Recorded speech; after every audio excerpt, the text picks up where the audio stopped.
بسم الله الرحمن الرحیم. نن یو علمي مذاکره ده، د هغه یو انټروډکشن، یو تعارف، یو تمهیدي بنیاد بستی مخ ته زه کښېږدم. ګورنمنټ ډیګري کالج پښین، بلکې د پښین دا یو خوش قسمتي ده. په پښین کې 16 ساله تعلیم، پخوا صرف 14 ساله تعلیم کېدی، اوس 16 ساله تعلیم په پښین کې په مختلفو شعبو کې د طالب علمان لپاره اویلیبل دی. دا د پښین ښار لپاره د الله څه دی، یو رحمت دی. په مختلفو حیثیتو باندې، په یو حیثیت باندې دا چې پخوا بلکوان تر کوټې پورې تلو، تر لویو ښارو پورې به تلو، د رهایش مسله به وه، د ټرانسپورټیشن مسله به وه، اخراجات به وو. نو ډېرو کومو خلکو دا وس درلودی چې په بچي باندې 16 ساله معیاري تعلیم دی وکړي د وسایلو د کامیابۍ د وجې. اوس الحمدلله په پښین ښار کې 16 ساله تعلیم هغه اویلیبل دی. هغه د اردو په شعبه کې اویلیبل دی، هغه د زولوجي په شعبه کې اویلیبل دی، هغه د کیمستري په شعبه کې اویلیبل دی، او په ډېر کم اخراجات باندې، یعنی صرف 2.5-3 زره فیس جمع کوي او الحمدلله تی معیاري تعلیم 16 ساله تعلیم د ایم ای د لیول، د بی ایس لیول تعلیم په پښین کې څه کوي، هغه حاصلوي. او بله خبره دا ده، یو بله خوشاینده خبره دا ده چې پخوا د بی ایس سی پروګرام پکې په هلکان نه راتلو، امتحان یې زموږ په لاس کې نه و، موږ راټینګوی نه سو. 300 هلکانو به داخله واخیستله، 40-50 هلکان موجود وو، نور به کالج ته نه راتلو. په بی ایس کې الحمدلله کوم هلکان داخله واخلي هغه هلکان ګرده سي اویلیبل دي، هغه سي موجود دي. دا یو خوشاینده خبره ده.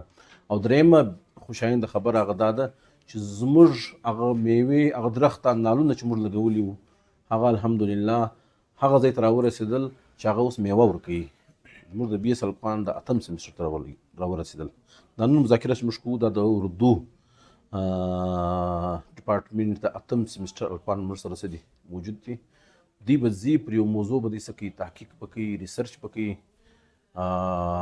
یو اکیډمیک پروډکشن به دوی کوي، یو خپله مقاله، یو خپل ریسرچ پروجیکټ به دوی څه کوي، تیاروي. نو د دوی د رهنمایي دپاره زموږ دروند میلمه پروفیسر شهزاد صاحب چې هغه په 2 شعبو کې څه لري، مهارت لري. د اردو ژبې دی پروفیسر دی، او د پښتو ژبې دی څه دی، شاعر دی. پر پښتو کې هم د ګورنمنټ ډیګري کالج پښین کې تقریبا یو 10 کاله د درس تدریس سلسله جاري ساتلې ده. نو موږ دا غوښتو، دا زما سټوډنټ دی، زه د دوی سپروایزر یم. دا هلکانو ته ما یو ټاسک کلاس ورکړی و، فلان فلان مصنفین، شاعران و ادیبان لره به تی ځي او د خپل موضوع متعلق به تی مواد څه کوي، پیدا کوي، نو پر ریسرچ پروجیکټ په کار پر مخ بیایست. د دې د اسانۍ دپاره ما شهزاد صاحب د لیو راوغوښتي او هلکان هم د لی څه کړو، ورته موجود کړو. نو انشاءالله د پروګرام په اوله برخه کې به دا زموږ اول سټوډنټ دی امان الله، د 8 سیمسټر سټوډنټ دی. دی به انشاءالله خپل سوالونه پیښوي. یا په دویمه برخه کې به انشاءالله زموږ دویم سټوډنټ دی محمد ایاز، هغه به د خپل موضوع متعلق سوالونه د پروفیسر رفیظ محمد شهزاد صاحب څخه کوي، پوښتي. او چې زه ضرورت پېښ سو، پروفیسر سعد الله صاحب د ادب سره، د کتاب سره همیشه د تعلق پاتې شوی،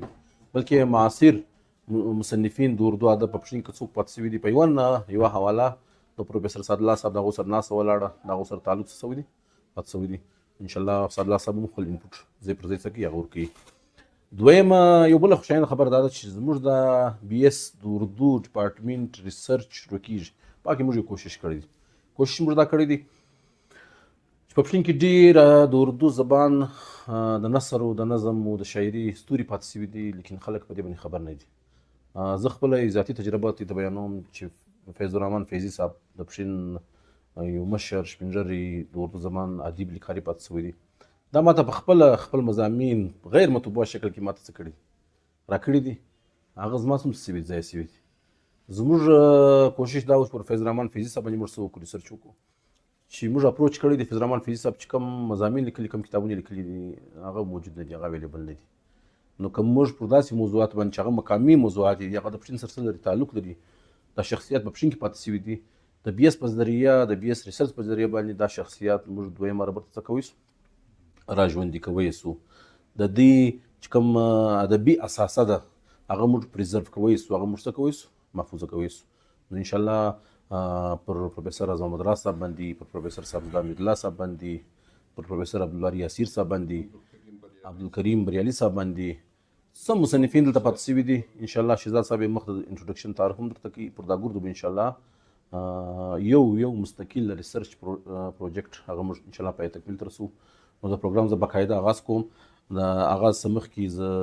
د شهزاد صاحب، پروفیسر شهزاد صاحب، د پروفیسر سعد الله صاحب ډېر شکریه ادا کوم. نو موږ امان الله خان چې دی د 8 سیمسټر ځوان دی داسې ریسرچ پروجیکټ اخیستی دی وایي د سفرنامې وایي دا چا سفر کړی د هغه پر تجرباتو باندې د هغه پر مشاهداتو باندې او دا د ادب یو خاص دی صنف دی په پښتون کې د بزنګ سوال پیدا شوی و چې چا سفرنامې لیکلي دي نه دي لیکلي نو داسې دا سوال وکړي په جواب کې زما جواب دا و چې ما خپله یو سفرنامه شته د پروفیسر ټور د ګر پاکستان شوی دی پاکي پروفیسر زموږ سره شرکت کړی د هغه زه ګروپ لیډر پاتې شوی یم لیکن پښتانه د قلمه څخه ډېر څه دي لیرې دي دا سفرنامه ما لیکلې ده لیکن ما مطبوعه کړې نه ده ما شایع کړې نه ده نو مال د دې آغاز ته زما سفرنامې سم کوی شي نو د دې سفرنامې متعلق د موضوع د ډاکټر حفیظ نقیب الله یو غیر مطبوعه سفرنامه د هغه جمع و تدوین د هغه تحقیقي جایزه لیکن د هغه دپاره د بنیادونه غواړي بنیادونه دی دا غواړي د سفرنامې اهمیت څه دی په پښتون کې چا سفرنامې لیکلي دي او نور ذیلي سوالات دي هغه به د شهزاد صاحب څخه پوښتي شهزاد صاحب د علم یو خزانه ده یو داسې علم چې هغه کتابي علم وي چې کتابو کې خلک وایي یو داسې علم وي چې هغه پر مشاهدات باندې مبني شهزاد صاحب ډېر 40-50 کاله په دا پښین کې تېر کړي دي د پښین د اردو د پښتو ژبې کوم شاعران ادیبان دي د هغو خزانه دا سړي په سینه کې څه ده محفوظه ده نو موږ دا غواړو چې دا علم د سینې علم دا پر ورقه باندې څه منتقله شي په دغه سلسله کې زه امان الله خان ته دعوت ورکوم بلنه ورکوم چې د پروفیسر شهزاد صاحب څخه د خپل موضوع متعلق سوالات وکړي او شهزاد صاحب د هغه ښایسته جوابونه ورکړي امان الله خان صاحب اعوذ بالله من الشیطان الرجیم بسم الله الرحمن الرحیم د پروفیسر شهزاد صاحب څخه اول سوال سر زما دا دی چې په شین شعر کې اردو زبان کې نامور مصنفین کون کون سے ہے جزاکم الله د ټولو در مخ په زه د ګورنمنټ ډیګري کالج پښین او خصوصا سوپروایزر ډاکټر پروفیسر حافظ نقیب الله صاحب مننه کوم چې یقینا د خدمات او د القانو سمینه او د کالج یا د ادارې د خیال د دې څه چې زما سره کوم الفاظ دي هغه کم دي دا درته کوم او په دې کوم چې دا د ښار سره مینه ده د خاورې سره مینه ده د بچیانو سره مینه ده چې دی ورسره لګیا دی او بیا راځي ما ورغواړي او دا رنګه پرنسپل ایکس پرنسپل اوس پروفیسر صاحبزاده پروفیسر سعدالله خان ترین صاحب چې کوم دی نه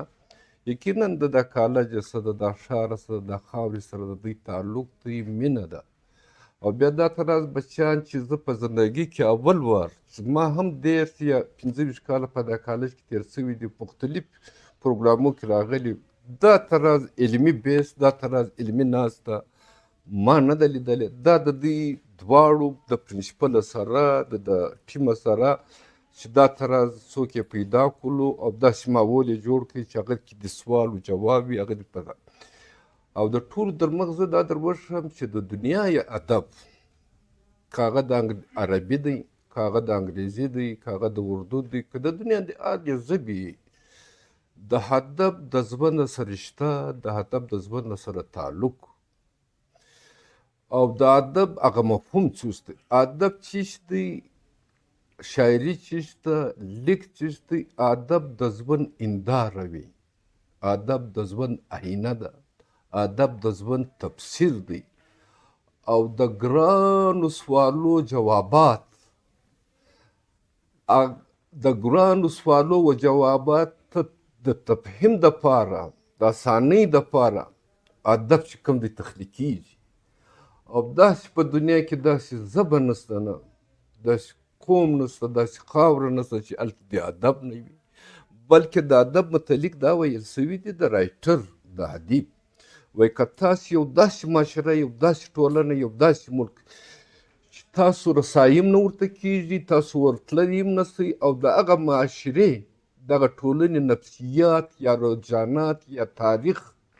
یا محسوسات یا احساسات د هغه ټولنې معلوموي وایي د ټولو در مخ د هغه ټولنې ادب ووایاست ولې رایټر یو داسې څوک دی چې هغه پر شي سمجوته نه کوي په ټولنه کې په معاشره کې چې کوم شی دی ویني هم هغه د ده موضوع دی هم هغه د ده لیک سي نو چې د هغه ټولنې ادب ووایه ته د هغه ټولنې رجحانات احساسات تاثرات ټوله تا ته معلومیږي او بیا الحمدلله دا تراز خبره سوله چې دا د پښین په ادبي شخصیاتو زه یوه خبره ډېره په ایمانداري کوم او ما په تحریر کې هم راوستلې ده په تقریر کې هم راوستلې ده چې په ملک کې ډېر ښارونه چې دي هغه په نمو سره یادېږي. پښین یو داسې بختور ښار دی، یو داسې ښار دی چې دا په ادبي شخصیاتو سره پېژندل کېږي. او کوم ادبي شخصیات چې په هغه کې اوس ګوره دا خبره در خانوزۍ پورې هم زه بیایم، د کان مترزۍ پورې هم زه بیایم، نو پښین ضلع شوله نه. په دې کې در ټولو منور چې د پیر محمد کاکړ شاید تاسو د هغه نوم اورېدلی وي. دا د احمدشاه بابا د زوی اتالیک و، د شهزاده دغه استاد او جانشین د چا دی چې په پښتو کې 3 مکتب فکر دي. یو مکتب د خوشحال خان خټک دی چې د توري او د قلم خاوند دی. دویم چې کوم دی دغه خوشحال خان خټک ته دا خطاب ورکړی دی د توري او قلم خاوند،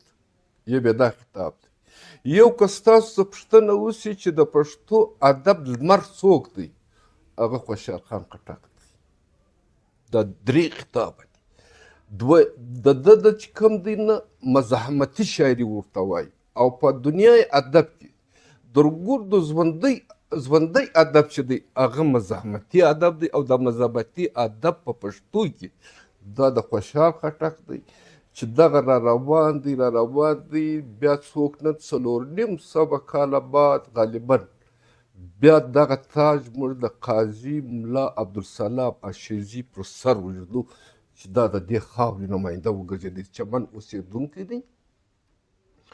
او دویم مکتب فکر چې دی چې رحمان بابا متعلق ستاسو څوک وپوښتي چې د ده خطاب کوم ورکړه، هغه د بابا انسانیت، هغه ته د انسانیت خطاب کول څه دی. او دریم چې دی نازک خیاله شاعري چې د رومات وبوله دا چې نازک خیالي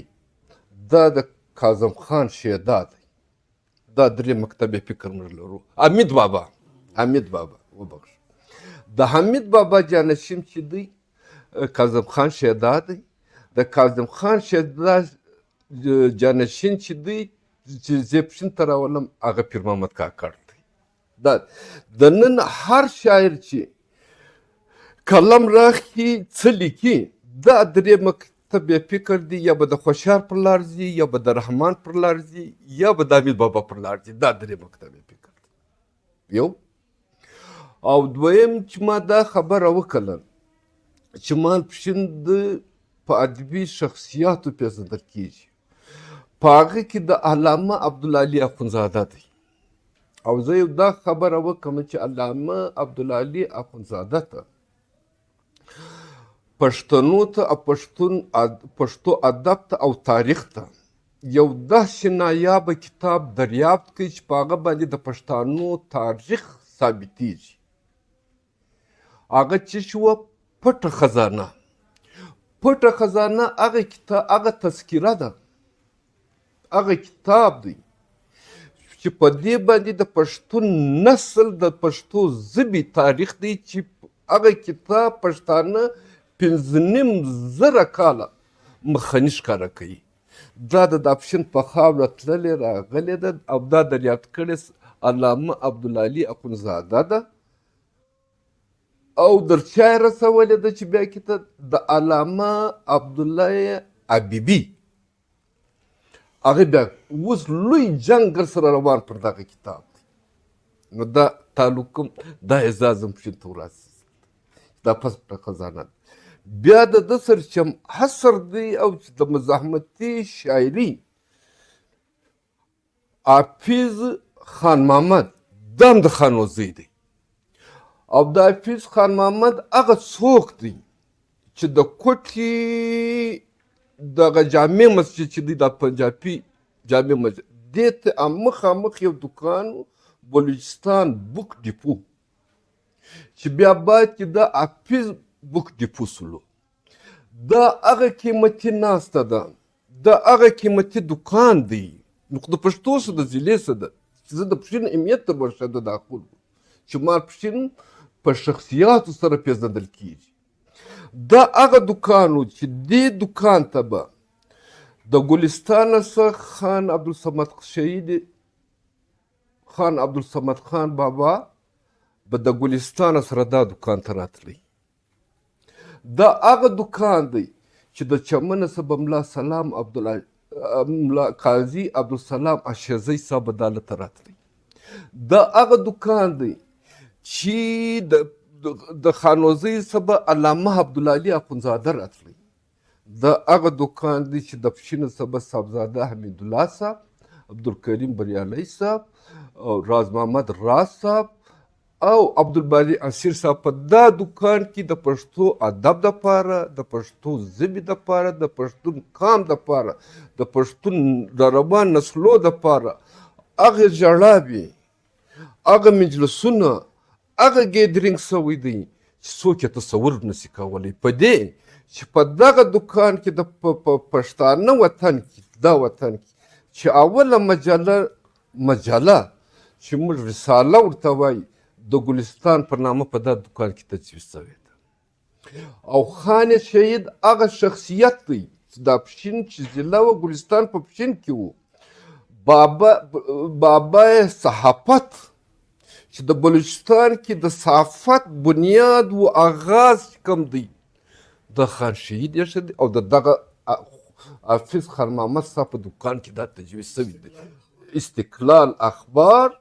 په نامه سره چې اوس زه نه وایم چې تاسو ته خدای ژوند درکړي، تاسو مخ ته ولاړ شئ. جرنالیزم ډپارټمنټ چې په کوټه بلوچستان یونیورسټي ورته وایي نه، په دې کې دا سبجیکټ دی د بلوچستان د صحافت خبره چې راشي دا و پښین ته درېږي او د پښین څخه خان شهید ته درېږي. شخصیات سلو که نه سلو بیا پاتې سلو دا خبره دغه ستاسو سوال برته ما ته را ریپیټ کړه. دا خو ما تاسو ته تمهیدي هغه شی در وښو چې یوه دغه تعارف. شکریہ سر. پشین شعر کې اردو زبان کې نامور مصنفین کون؟ ها دا اوس په دې کې د ټولو لوی مصنف چې کوم دی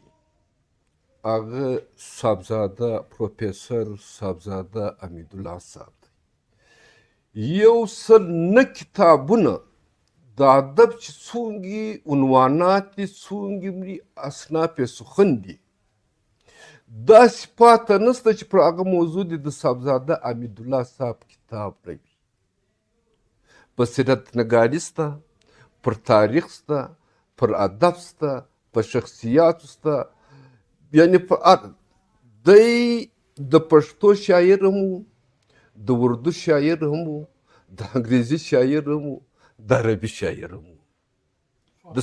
د فارسي شاعر هم، د څو ژبو شاعر. په دې کې خو د ټولو لوی مصنف چې کومه دی یا ادیب چې دی یا شاعر چې دی چې د اردو پوره حق ادا کړی دی هغه پروفیسر صاحبزاده حمیدالله صاحب. دویم کریډټ بیرته دغه کور ته راځي چې د صاحبزاده حمیدالله صاحب ورور دی ډاکټر کلیم الله صدام. دا چې کوم دی نه پښتو ادب یې ترجمه کړی اردو ته دی، اردو یې ترجمه کړی پښتو ته دی. خصوصا هغه صنف ادب چې هغه ته ټپه او کاکړۍ او لنډۍ وایي دا یې په اردو هم کړي دي، په انګریزي هم کړي دي. دریم بیرته دغه نوم بیا د دغه کور ته درېږي صاحبزاده ډاکټر نعمت الله خان صاحب چې د ده دوې سفرنامې په اردو کې دا یو کور او دومره رڼا و ښار ته و دنیا ته و ادب ته. بیا د دې علاوه بل چې دی راز محمد راز صاحب دی چې هغه اردو ناول لیکلی دی خو نوم یې د انګریزي دی، دی هولي سینرز، مقدسه ګناهګار. څلور نومونه ما در وښو. پنځم نوم زه در وښیم چې د سید محمد نعیم شاه سعدالله صاحب د هغه یې پوره نوم دی او د انصاب نامه د نسب چې ورته وایي هغه یې کړی دی د انبیاو ده. دا یو خدمت دی، دا یو کار دی. او بیا د دې څخه زیات چې زما کلاس پیلو د پیلي څخه بیا د ایم ای پورې چې د هغه تعلق زموږ د پښینه سره دی. سید محمد یعقوب شاه غرشین زما کلاس پیلو دی. ایز ا ډایرکټر ټوریزم ریټایر سولو. د روسي ادب په افسانه کې د ټولو لوی نوم چیخوف، د چیخوف افسانې په اردو ژباړلې دي، ترجمه کړي دي، او بیا یې سفرنامه لیکلې ده، مضامین یې لیکلي دي، پښینامه یې لیکلې ده. دا ډېر لوی خدمات دي. او بیا په شاعري کې برته زه راسم، بیا د چا نوم راځي؟ هغه د قدرمن، د محترم محقق، مورخ، شاعر او پروفیسر پاته سوی او بیا بیروکریټس چې د سیکرټري ریټایر سولو عبدالکریم بریالی صاحب. په اردو کې ډېر مضامین پراته دي او غیر مطبوعات دي. مطبوعات دونې دي چې د عدد څخه زیات تحقیق. او بیا چې په شاعرانو کې چې کوم دی، محترم عبدالباري اسیر صاحب صرف نه دا چې د نثر لیکلی دی، د باقاعده اردو شاعري ده. او اردو شاعري دا اوس 2 میاشتې مخکې چې دا کم کتاب شایع سولو آینه عصیر، په دې کې د ده مضامین هم دي، یوه حصه، او بل حصه چې کومه د هغه شاعري ده. او بل د اردو شاعر چې کوم دی، هدایت الله یاور صاحب، د کمال شاعري کوي. دومره د کمال شاعري ده چې د عدد څخه زیات ښه ده. او ستاسو د هغه کالج پروفیسر دی، استاد فضل الرحمن غرشین صاحب چې دی، دا د اردو شاعر هم دی، نثرنګار هم دی. باري اسیر صاحب قدر. او لږ ډېر ما خپله په اردو ادب کې د اردو مضامین، د اردو مقالې، د اردو نظمونه او د اردو غزل لږ د ډېر دي. باقاعده کار مې کړی دی، کومې او د تیرو په صورت کې پراته دي چې هم د لاهور څخه چاپ شوي دي، هم د کوټې څخه چاپ شوي دي، هم د کراچۍ څخه چاپ شوي دي. ټیک شو. او زما با چې کوم دی، دا د ډاکټر نقیب الله صاحب د ده دا سفرنامه چې کومه ده نه، دغه. او دا تر راز به ډېر نمونه وي، ډېر نمونه به وي. نو مختصر زه تا ته دا وایم چې ته به ستا په سوال کې صاحبزاده عبیدالله صاحب لیکې، ډاکټر نعمت الله صاحبزاده نعمت الله به لیکې، ډاکټر کلیم الله صدام به لیکې، پروفیسر راز محمد راز به لیکې، او قدرمن عبدالباري اسیر به لیکې، قدرمن عبدالکریم بریالی صاحب به لیکې، هدایت الله یاور صاحب به لیکې، یعقوب شاه غرشین صاحب به لیکې، او ډاکټر نقیب الله صاحب به لیکې. په اخري کې که سفر نه وپره سوې شهزاده مو یاور صاحب په دې لږ دغه سولو چې هغه لږ دغه سولو. शुक्रिया. पश्चिम में उर्दू जबान के नामवर शायर कौन कौन से हैं? دا په دغه کې راغلی نه ګور، هغه صاحبزاده صاحب هم سولو، یاور صاحب هم سولو، یا شاید یې ویلي دي نه بهترین هغه مضامین وو. زما سچون کې هغه یو نوم یې سولو، ډاکټر صاحب ډېر د فیض الرحمن فیضي صاحب چې وو، هغه مضامین لیکلو او په ټولنې لیکلو، په مختلفو موضوعات لیکلو نه یو تراز به داسې ظرافت بیم کیږي وو، خوند بیم کیږي وو، مضمون نگار وو، مضمون نگار. شاعران چې دي د اردو ده، عبدالباري اسیر صاحب دی، ډاکټر کلیم الله صدام صاحب دی، هدایت الله یاور صاحب دی، چې په اتفاق سره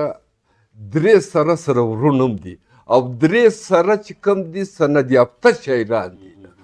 او بل شاعر چې کوم دی نه یا نجمي صاحب بس مضامین نګار غوندې دی نه هغه شی نه دا کوم موضوعات دي کوم چې د صاحب یو شی نشته لیکل تیرو شکل کې پراته دي کوم چې د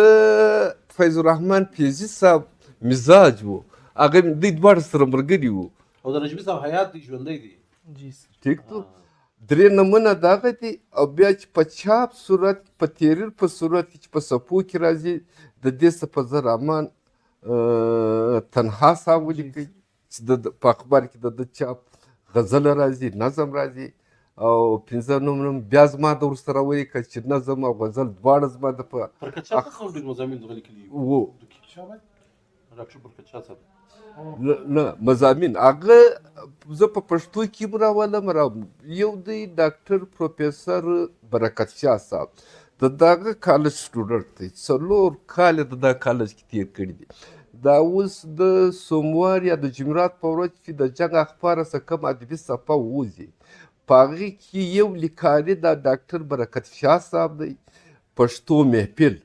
دوی خو پښتو محفل لیکن کالم چې کوم دی دا کالم نګاره دی نه کالم کې راځي دا ملکټا د کلي دی دا کالج سټوډنټ کړو دا ټیم ایډ اف ډپارټمنټ د پښتو دی د کوټې نشتی دا کالج سټوډنټ تفشین د ملکټا کلی دا په اردو نثر کې تاسو راوستلی سي کالم نګار یې راوستلی سي نه او د کالم عنوان دی پښتو محفل ٹھیک سلو جی سر شکریہ سر تیسرا سوال میرا یہ ہے سر معروف ادبی اصناف کون کون سے ہیں جس پر تحقیق کی جا سکے بالخصوص ضلع پشین کے تناظر میں اصناف سخن په ادب په دنیا ادب کې دومره اصناف سخن دي کله د اسمان ستوري چې موږ په اصناف موږ پوکو په دې کې مشهوره چې دي نه چې موږ هغه ته اصناف سخن وایو یا افسانوي ادب ورته وایو نه یو شی زه درته وښیم چې په دنیای ادب کې چې ادب تخلیق سوی دی آغاز سوی دی دا د عربي ادب آغاز سوی دی او اول شی چې لیکل سوی دی هغه دی داستان یعنی د شاعرۍ څخه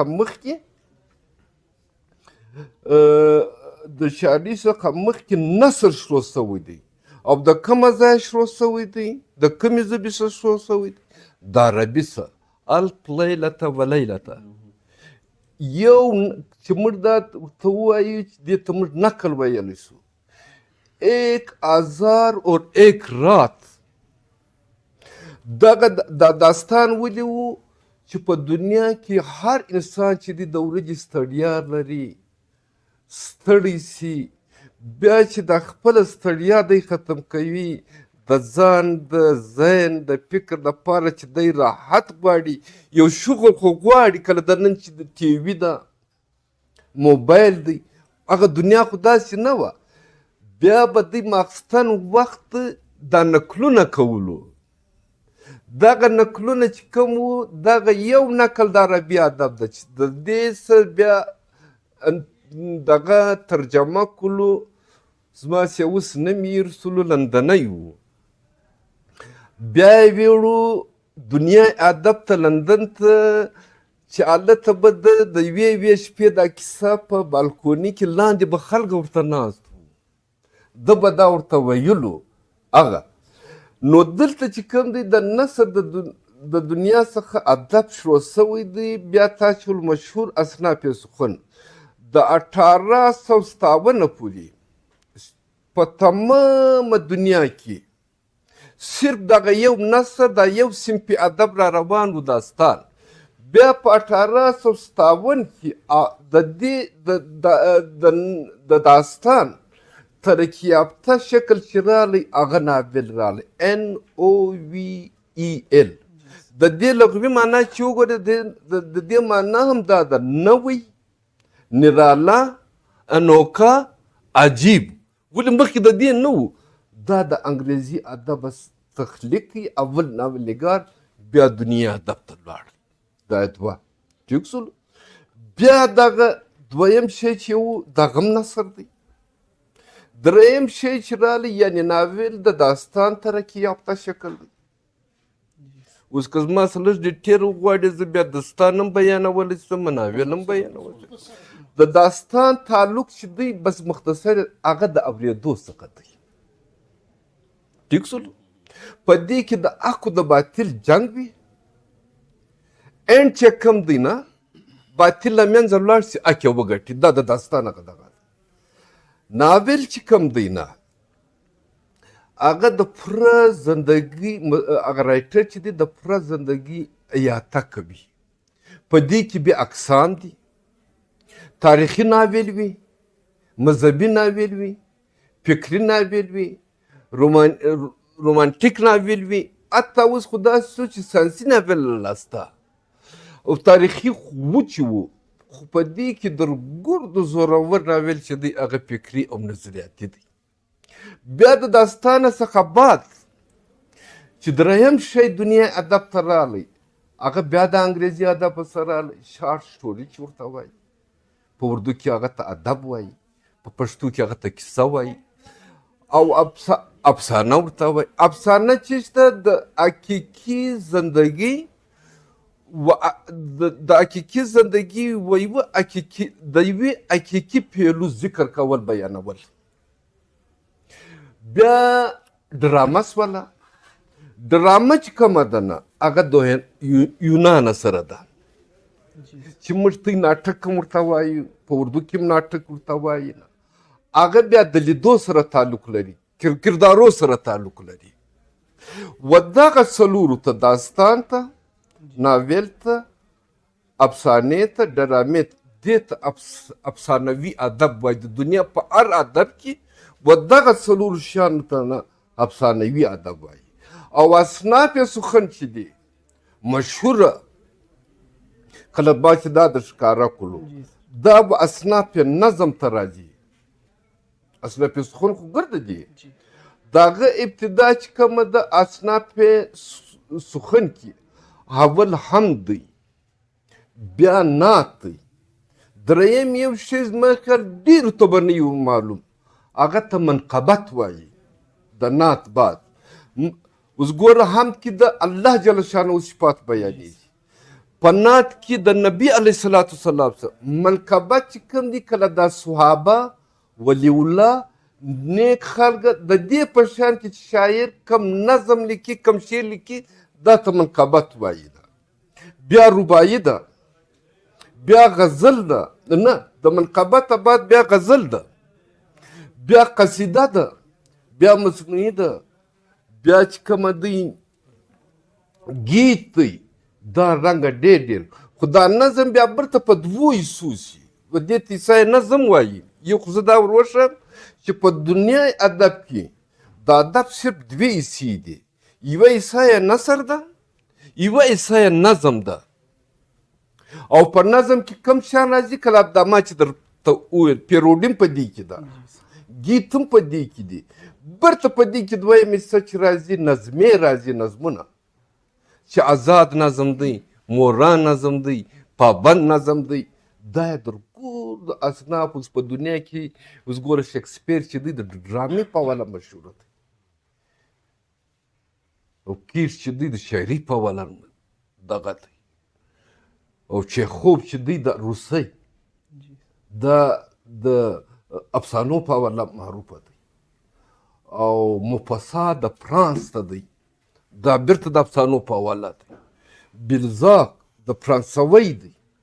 دا د ناول نګارۍ په حواله مشهوره دی. خو د اصناف سخن کې دی کمزوري شی نسته چې هغه د سړی وباسي. هر سخن چې هر سیم چې دی هغه زورور دی که زورور رایټر پر واوړي. اوس کله خیام چې دی، خیام د دنیا ادب هغه دغه د وای میر کی غزل کو خیام کی شاعری، شاعری کہے شاعری کی کسب نہیں نہیں نہیں. اوس د خیام د صرف رباعي وه او پر دنیا ادب کې چې کوم دی د ده یو نوم دی. او مصنوعي دونګې زورور صنفي ادب دی. مصنوي رومي چې چا ویلي وي نه او بیا د بر صغیر چې کوم ادب د اردو د مصنوي د تخلیق کوي نه د هغه نظیر نشته او مصنوي دا چې شي یعنی کم نثري داستان ته چې دا نقل م ورته وایي اوس کله د حضرت یوسف علیه السلام واقعه ده د قرآن د افغانستان شاعرانو دغه کیسه د شعر په ژبه دغه مصنوعي ده ډېر دغه نو په دې کې به زه دا ووایم چې اصناف سخن لکه د اسمان ستوري دي او هر یو چې دی هغه زورور صنفي ادب دی یو در بل کمزوری نه دی یو در بل وزي نه بل کم سوال دی शुक्रिया सर। चौथा सवाल मेरा ये है आपसे, उर्दू अदब में मुसन्निफ़ीन पेशीन के लिखे गए उर्दू सफ़रनामे कौन कौन से? ټیک شو دا په دې کې به بیا زه د ډاکټر نعمت الله صاحب نوم ډاکټر صاحبزاده نعمت الله صاحب 2 سفرنامې لیکلي دي او په مختلفو ممالکو هغه هم زه در ښایم نه نمونه بیا زه نه در وښایم او ځایونه بیا هم نه در وښایم زما سره یوه سفرنامه چې ده یورپ مې 8 هفته دا د ډاکټر چا ده نعمت الله دویمه سفرنامه هم دا ده چې بین الاقوامي حیثیت لري او دریم زه در وښایم یوه سفرنامه دغه د جاپان ده یاکوچا ګرشین ده نه چې د پښین دی د دغه ګرشینانو دی نه ده لیکلې ده او یوه بله سفرنامه زه در وښایم چونکې تعلق یې د پښینه سره دی خو په پښتو لیکل سوې ده د منځکي ډاکټر پروفیسر نصیب الله سیماب صاحب دی کابل ته مه وایي چې ړنګ سي او غیر مطبوعه چې را روانه ده نه هغه د ډاکټر پروفیسر حافظ نقیب الله صاحب ده چې را روانه ده نورې به هم وي په زاړه تاریخ کې نشته نوي تخلیقات چې سوي دي ډېر به لیکلي چې مارکیټ ته راغلي نه دي یا زما ورسره واسطه نشته نه دا به یي او یو داسې سته داسې روداد نویسي دا چې ورته وایي ځینې ځایو ته تللي دي هغه لا په تېرېدي شکل کې د چا او چا ده سته خو د سفرنامې په حواله کې زما د معلوماتو مطابق زما د غونګې علم دی د غونګې خبرتیا ده یو صاحبزاده ډاکټر نعمت الله صاحب دی چې 2 سفرنامې دي یو یعقوب شاه غرشین صاحب دی چې 1 سفرنامه یې ده یو چې کوم دی دا په پښتو کې لیکل سوې ده ډاکټر پروفیسر سیماب صاحب دی چې د مزکي اوسېدونکی دی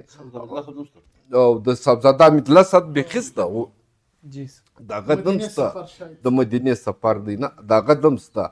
او نورې به مې د ډاکټر صاحب د چې کومه د غیر مطبوعه ده عاطف تحقیق وکړي شاید نور هم راووځي بل سوال چې शुक्रिया सर। पश्तो अदब में मुसन्निफ़ीन पेशीन के पश्तो ज़बान में लिखे गए सफ़रनामे कौन कौन से? پښتو ادب په پښتو ادب هغه ډاکټر نصیب الله سیماب صاحب जी सर او یوسف زاده حمیدالله صاحب هغه په اردو کې په اردو ته په پښتو کې अदब की दुनिया में सफ़रनामों की क्या अहमियत है सर? په دنیا ادب کې چونکې د ادب د اصنافو څخه یو صنف دی د دې ډېر لوی اهمیت دی کامیاب سفرنګاره چې دی د هغه خصوصیت دا دی چې ته کوم ملک ته ورشې د هغه ملک چې کوم دی کاري ته د هغه تاریخ د هغه جغرافیه د هغه د ټولنې چې کوم دی رجحانات احساسات جذبات بلکې د هغه معاشیت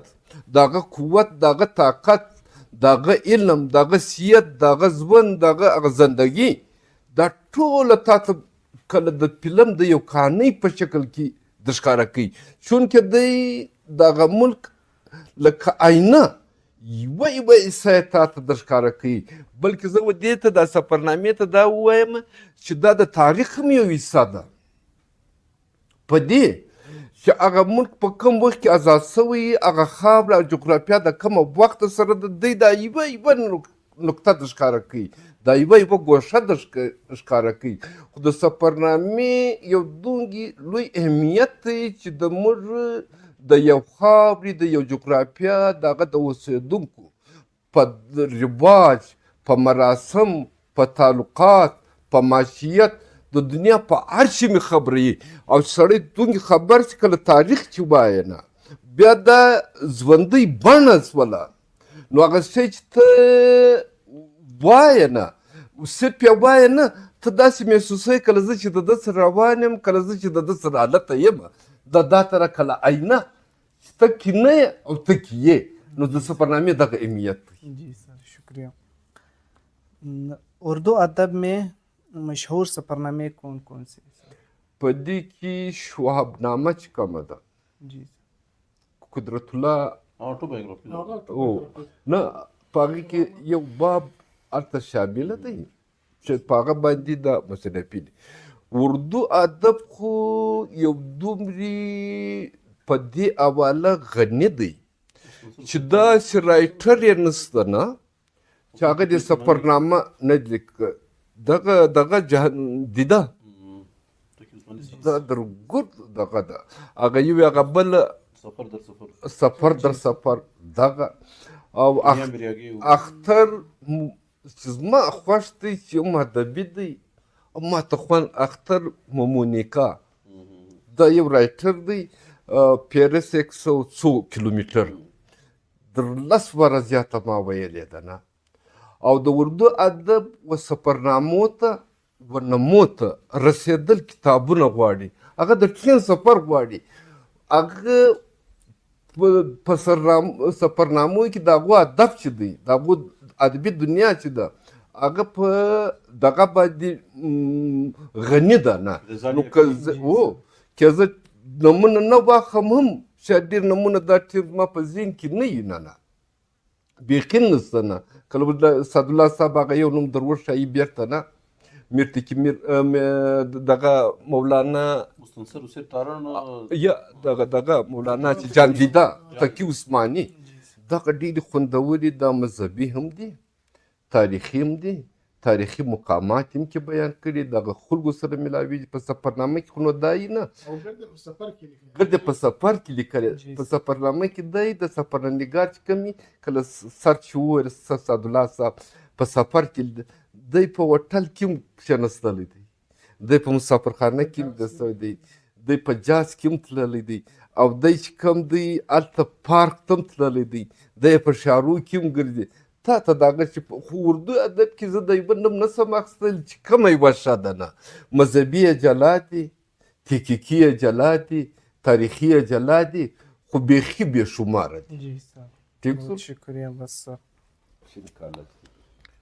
بسم الله الرحمن الرحیم. شکریہ ډاکټر صاحب، پروفیسر فیض محمد شهزاد صاحب او ډیر سټوډنټس، ستاسو په اجازه اگرچه موضوع داسې ده چې تاسو د تحقیق او د ریسرچ په حواله باندې ده او د اردو ادب سره د تعلق دی، زه ایز مبصر ډاکټر صاحب راته ویل شرکت به پکې وکړي، نو زه داسې مختصرا وایم چې هغه کشنی نالان چې موږ شنه کړي وو د دې بیس آغاز موږ کړی وو، زه ډېر خوشحاله یم په دې چې هغه نن یو تناوره درخت او ثمر اوره درخت جوړه سوې ده. او زموږ چې کوم سټوډنټس دي د بیس هغه په یوه حواله د صوبې د نورو بلکې د ملک د نورو هغه ادارو چې د بیس پروګرامونه لري د هغو څه کم نه دي. په ډېر محدود وسایل کې موږ کوشش کړی دی چې هغه ګرده فیسیلیټیز او سهولیات ورکو چې د نورو ادارو سټوډنټس ته حاصل دي. ډېره خوندوره او په زړه پورې تبصره د شهزاد صاحب وله یو ور بیا د شکریه ادا کوو. شهزاد صاحب ناولد سړی نه دی، نو هر وخت چې موږ غوښتی دی په ډېر لږ وخت کې او په ډېر کم ریکویسټ باندې د موږ ته دغه کړی دی، خپله حاضري را کړې ده او راغلی دی، او انشاءالله که داسې موقع راتله بیا به هم د خدمات حاصلوو. او بله د ډاکټر نقیب الله صاحب چې زموږ د بی ایس کنټرولر هم دی، دا کریډیټ په دې کې شک نشته چې وده ته ځي چې موږ ډېرې ستونزې ډېر مسایل فیس کړي دي. د بی ایس په حواله خامخا نوی پروګرام ولو ته اوس اول بیچ دی یا اوس پر اخري سټیج یاست بیا څنګه ستا د پوسټ په نو جی کلاسونه مو شروع ابتدایي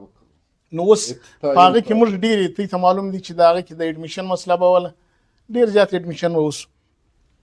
د خلکو دا خیال دی چې د بی ایس سی په حواله باندې هغسې پروګرام دی کې حاضري ورکړه کې کلاس اټینډ کړي او داسې ته محسوسه کړه چې داسې نه ده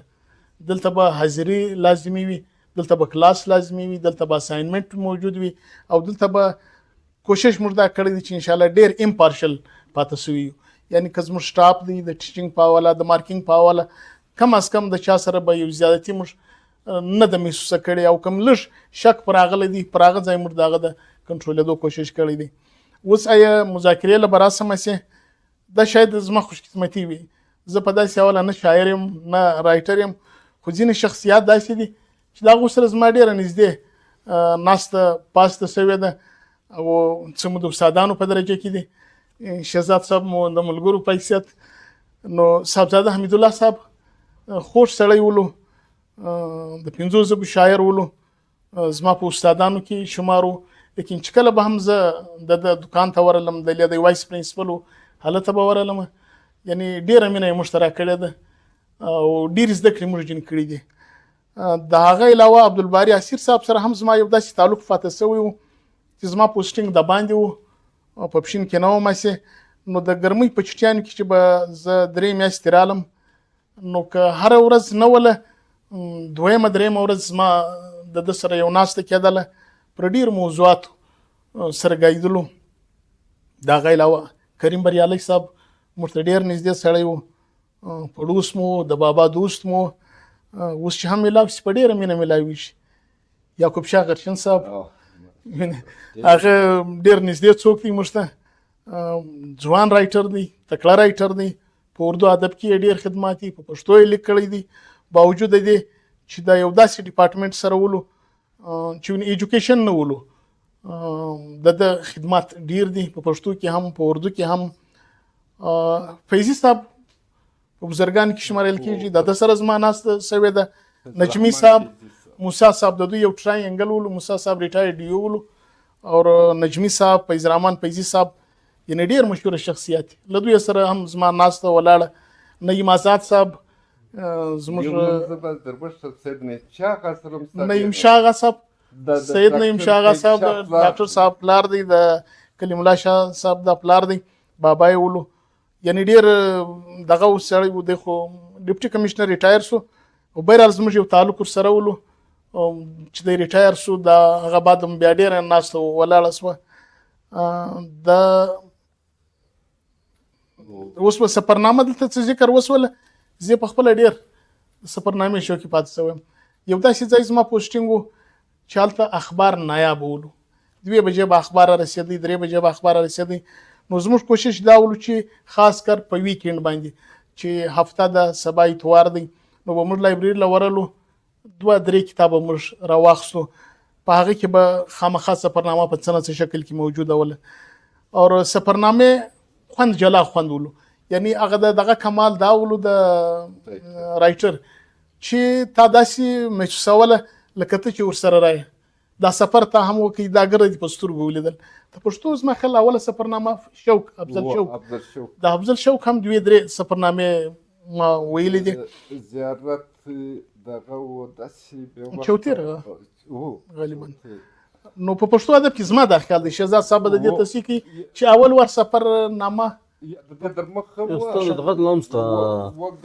وګامه مزل دا افضل شو محمد طریق لام غالبا یو سفرنامه است اچھا سفرنامه دي ستا کوچن کې دي ما د پښینس پر زمې د کړیو ما زما د خونه دغه نه د ایریا محدود نه ده